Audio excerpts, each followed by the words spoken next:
Hello friends, uh, welcome to another lecture. Okay, today's topic is going to be structure of human sperm. Okay, and we are going to actually study what are the different parts of the human sperm and what are the functions. Okay, so let's get started. Now before we start with the structure of the sperm, uh, let us revise a few concepts related to that. So first of all, uh, the human sperm is also called as the male gamete. Okay, so this is the symbol for males, so it is the male gamete, and since it is a male gamete, it is haploid. So what do you understand by the term haploid? Haploid means having half the number of total chromosomes. Alright, so the total chromosomes in the human body is 46. Alright, so that is called as the diploid number, and the number of chromosomes in the human sperm is 23, and that is called as the haploid number.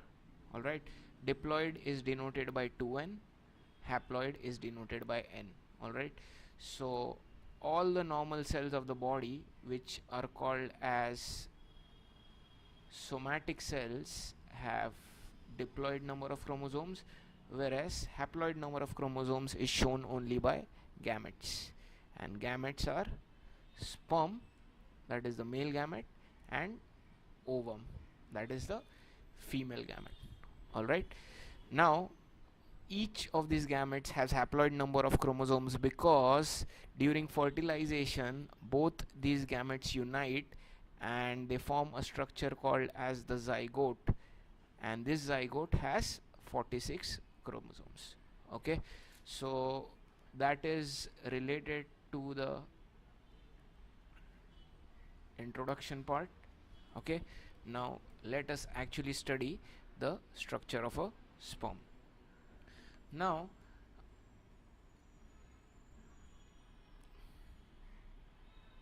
the sperm structure is basically made up of three parts, or four parts I should say. The first, or the initial part, is called as the head. Alright, the head is made up of two main parts. The first part is called as the acrosome, and the second part is called as the nucleus. The second part of the sperm is called as the neck. It is a very small part made up of two centrioles. Alright, the third is called as the middle piece, so that is made up of mitochondria, which are spirally wound around something called as axial filament. Alright, and the last part of the sperm is called as the tail, which consists of cytoplasm surrounding the axial filament. Alright, so these are the four main parts: the head, the neck, the middle piece, and the tail, and all these parts together form the haploid male gamete called as the sperm. Okay, so now let us study the structure of the human sperm. Okay, so I'm going to sketch the human sperm. So the first part that I'm going to sketch is called as the head of the sperm.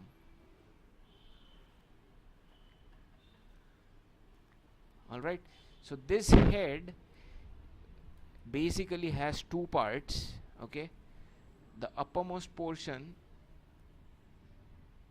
is called as the acrosome. So this portion that I am shading over here in red or maroon color, that portion of the sperm is called as acrosome. So anybody knows what is the function of acrosome? Well, acrosome basically stores enzymes. For example, there is an enzyme called as hyaluronidase. So I will write down the name over here. So hyaluronidase is the enzyme that is stored in the acrosome.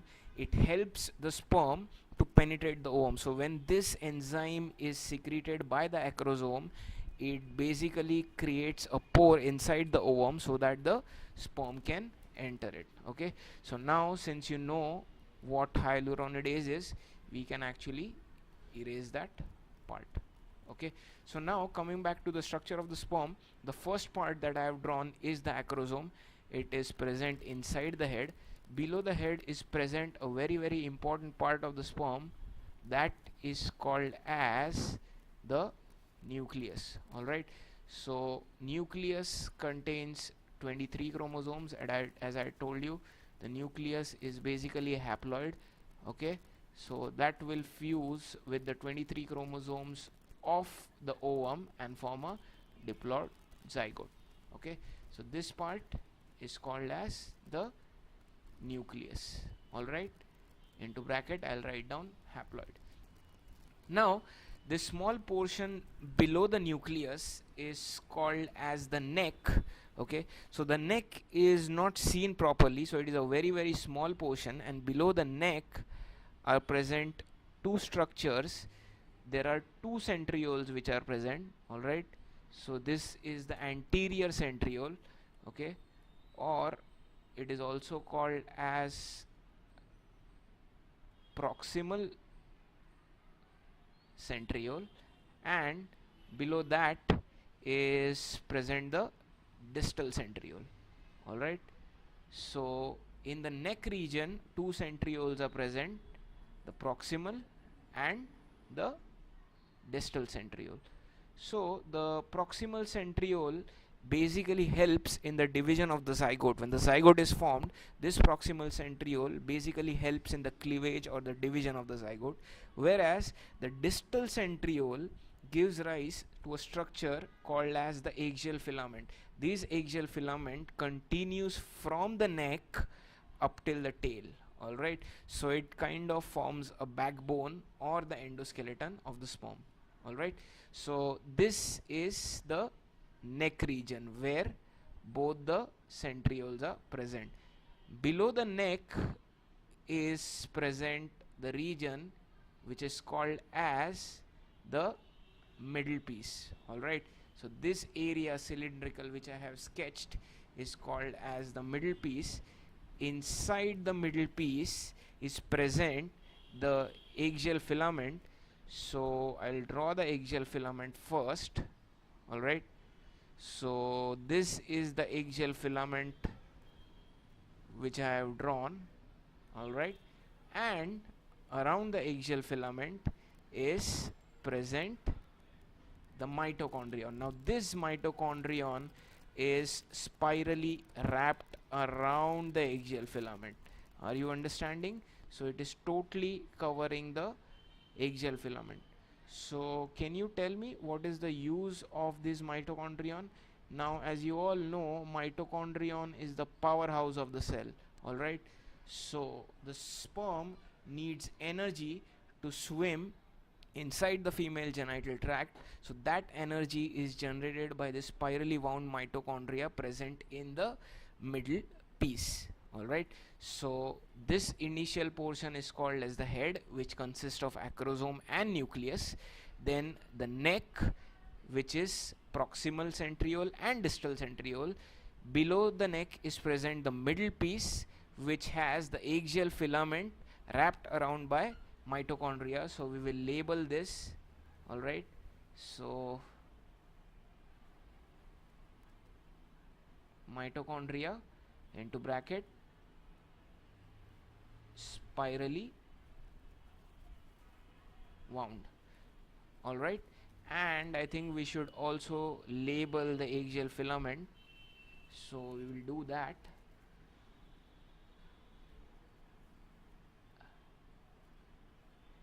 So the axial filament is given by the distal centriole. Alright.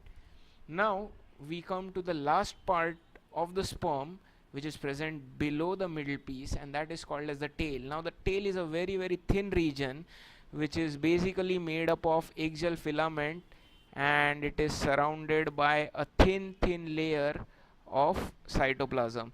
So this structure that I am drawing here is nothing but cytoplasm which is surrounding the thin axial filament, as you can see. Alright, so that is called as the tail of the sperm.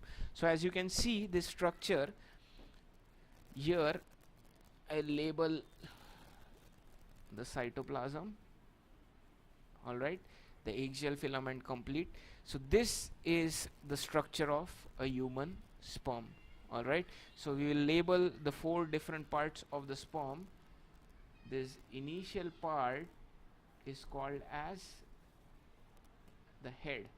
Alright, below that, the portion where the 2 centrioles are present is called as the neck.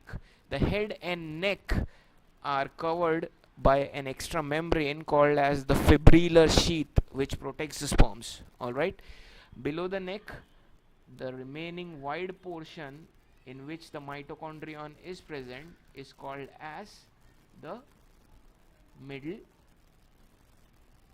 piece.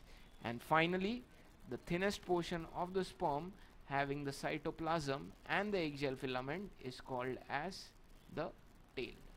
So head, neck, middle piece and tail together form the sperm. Alright, so that is the structure of a human sperm. Once again, we will just revise the function of all the different parts. The head consists of acrosome, which has enzymes like hyaluronidase, which help the sperm to penetrate the ovum. Then the nucleus has 23 chromosomes, so it is haploid. Below the nucleus is present the neck region, which has proximal and distal centrioles. Proximal centriole helps in cleavage or division of the zygote. Distal centriole gives rise to the axial filament, which is present throughout the neck, middle piece and tail. It forms a kind of a cytoskeleton for the sperm. Then below the neck is present the middle piece, which has got spirally wound mitochondria wrapped around the axial filament. Mitochondria provide energy to the swimming sperm. And finally, below the middle piece is the tail, in which the axial filament is surrounded by thin strands of cytoplasm. Alright, this haploid sperm is finally going to combine with a haploid ovum, which is the female gamete, and together they are going to form a structure called as the zygote. Alright, so the zygote has 46 chromosomes, sperm has 23 chromosomes, ovum also has 23 chromosomes.